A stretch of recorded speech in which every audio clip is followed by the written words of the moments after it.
che caratterizza questi sfidatori della morte. Sembrano esseri di un altro pianeta, creature dovute alla fantasia allucinata di un Edgardo Poe. Primi a scendere sono coloro ai quali è affidata la pericolosissima missione di trovare le mine. Una cupa minaccia pende su di loro, quasi una postuma vendetta del nemico sconfitto. Ecco, una mina è stata individuata.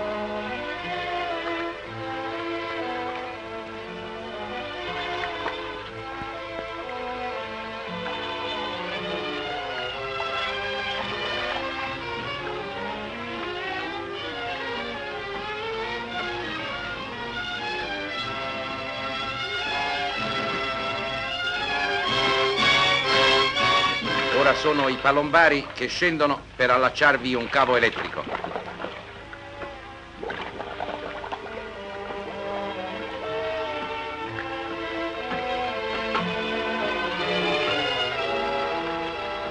Il cavo è stato allacciato. Il comandante della Tenne trasmette la scintilla.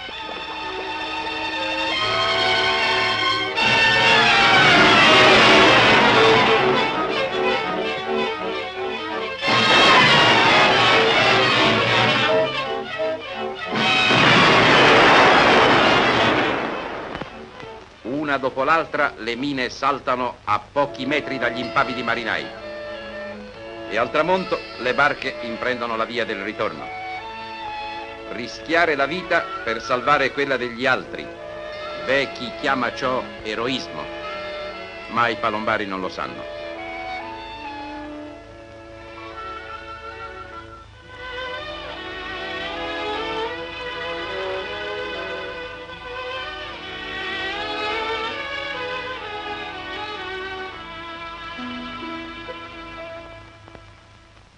Il loro pensiero va alle mamme, alle spose, ai figli che li attendono trepidanti e le loro voci si uniscono in un coro sommesso.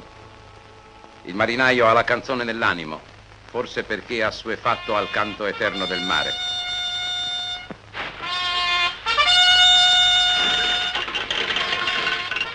Ma nel coro dei palombari, come negli squilli dell'alzabandiera a bordo, sempre è il popolo ligure, nato sul mare e per il mare. Qui siamo alla Spezia, dalla speciale impronta di centro militare che la caratterizza inconfondibilmente. Anche questa città mostra le sue doloranti ferite.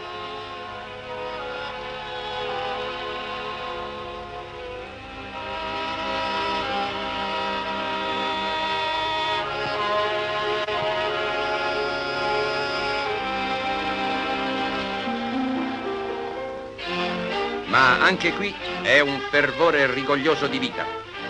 Migliaia di operai recano nel famoso arsenale spezzino la loro incrollabile volontà di rinascita. Non si concepisce il riposo. La rassegnazione che costringe spesso l'individuo isolato a contemplare la rovina del proprio focolare con un senso di stupefatto fatalismo è sconosciuta alla massa lavoratrice, che là dove scorge una momentanea paralisi si getta con una specie di gioiosa voluttà a ricostruire. Sono spettacoli che ci fanno dimenticare di essere un popolo sconfitto. Siamo stati prostrati da un immane, immeritato disastro, ma la folla che silenziosa, instancabile, fatica nei porti d'Italia a preparare le navi di domani, il commercio di domani, la vita di domani, dà agli italiani di ogni regione un esempio e un monito. Bandiamo per sempre gli odi e le lotte. Uniamo i nostri cuori e le nostre braccia e risorgeremo dalle rovine.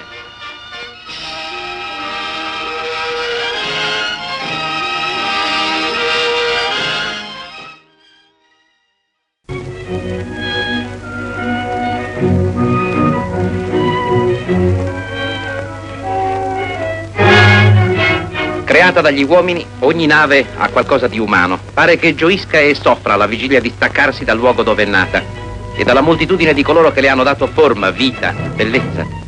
Nello stesso Golfo Adriatico, a Trieste, la Giulio Cesare ha una gemella, la Augustus, che la seguirà presto sulla stessa rotta del Sud America. Ma mentre qui i lineamenti cominciano appena a precisarsi e la nave è ancora nuda, calda di fiamme ossidriche che le mordono l'epidermide d'acciaio, tormentata da 1000 strumenti che la fanno vibrare fin nelle viscere, levigandola come una statua appena sbozzata, La Giulio Cesare è invece agli ultimi ritocchi, tutta nuova, brillante, intrisa di odori freschi e giovani. Dopo 1100 miglia di navigazione, eccola maestosa di fronte alla maestà di Genova, simile a un colosso mansueto condotto per mano da bimbi, mentre lascia il porto d'armamento per le sue lontane mete. E la commozione degli addii è soverchiata dallo spettacolo in cui è di scena la nave ammiraglia della flotta italiana, l'espressione più moderna dell'arte e della tecnica navale. Attenzione piloti! Dovere parodia alla pilotina 5. Sono in Rada Ismail da Porto Saide e Independence da New York. E che fa la foto che il gruppo motore non è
Arrivare a Genova dal mare è il modo più naturale per scoprire il senso di questa città, per entrare nella sua dimensione, nel suo cuore segreto. Per un pilota che da anni fa questo mestiere e che conosce il porto come le stanze di casa sua, una nave vale l'altra, anche un colosso come l'Independence, con un ponte di comando che sembra l'ufficio di un direttore generale.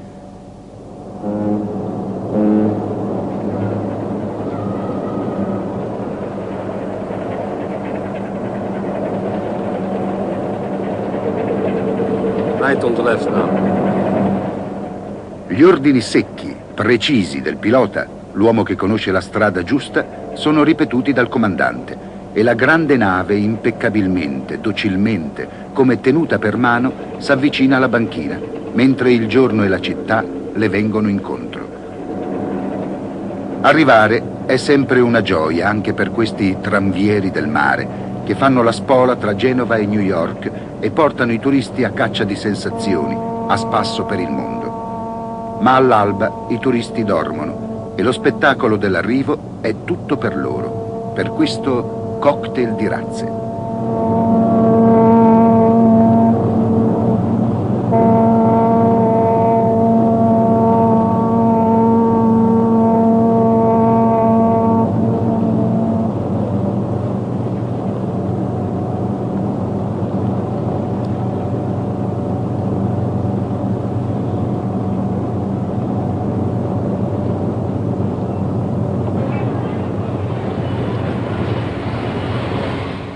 Quando il porto lavora, Genova lavora.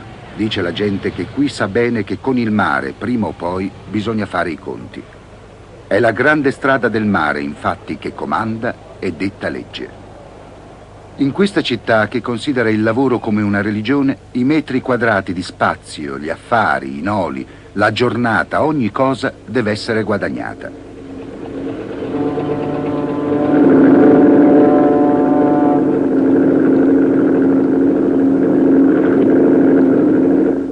Si va al lavoro quasi in silenzio, preoccupati, chiusi in se stessi. Il mare che condiziona, che costringe, fa vivere ma non regala niente. C'è un notevole senso di casta in chi lavora nel porto. Anche qui, come nei vari ambienti della città, a tutti i livelli, si avvertono le paratie stagne di un'ostinata tendenza all'individualismo.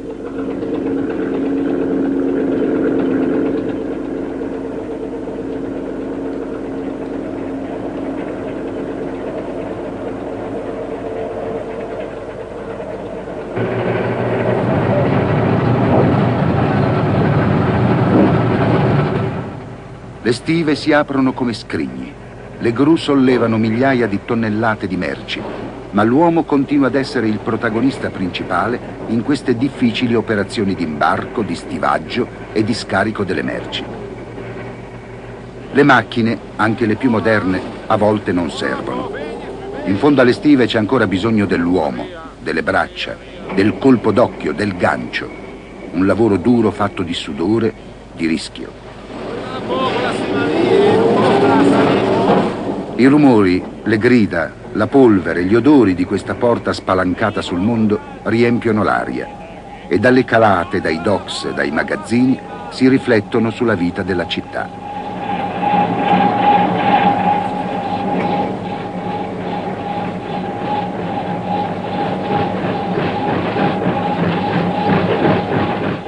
Le correnti di traffico di Milano, di Torino, dell'Italia settentrionale, della Svizzera passano di qui.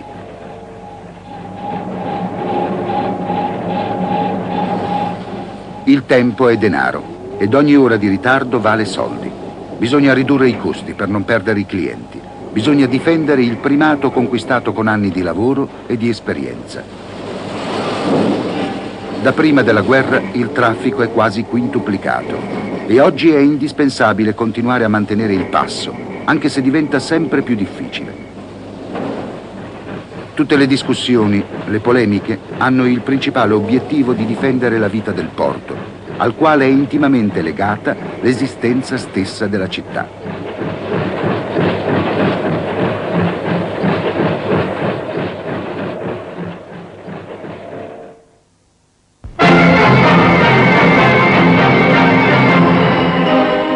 Mai così felice.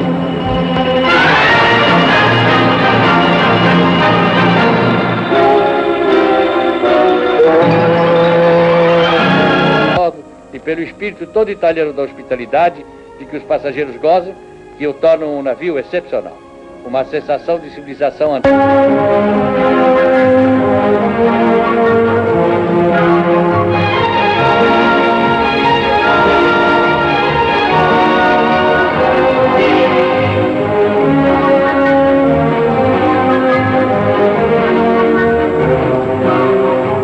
Così felice.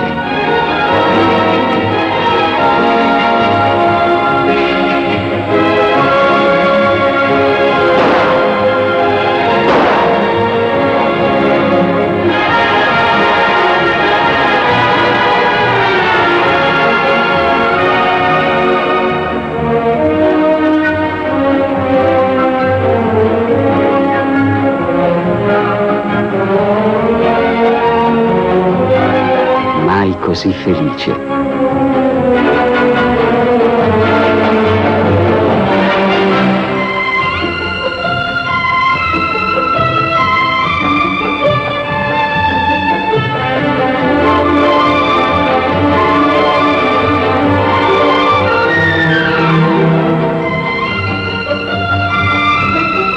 Mai così felice.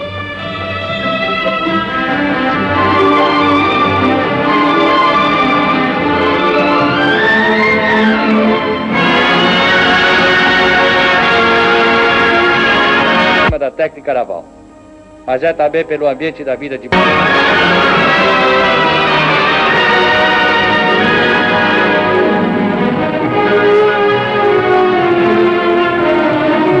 Mai così felici come a bordo delle Saturnia e Vulcania. Italia di navigazione.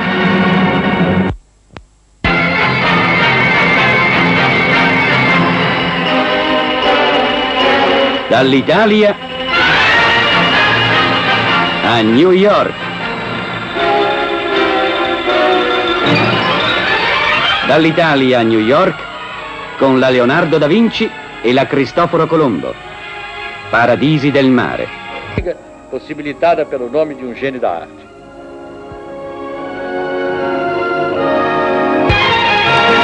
Una città non è così ricca di ritrovi, di boutique, di passeggiate, di occasioni di eleganza. Una fortezza non è così guardata e possente.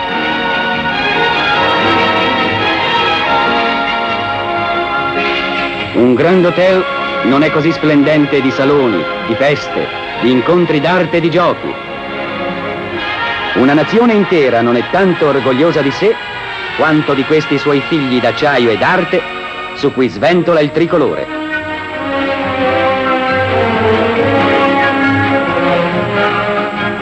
Andateci per mare. Mais tarde poderemos ir às boates.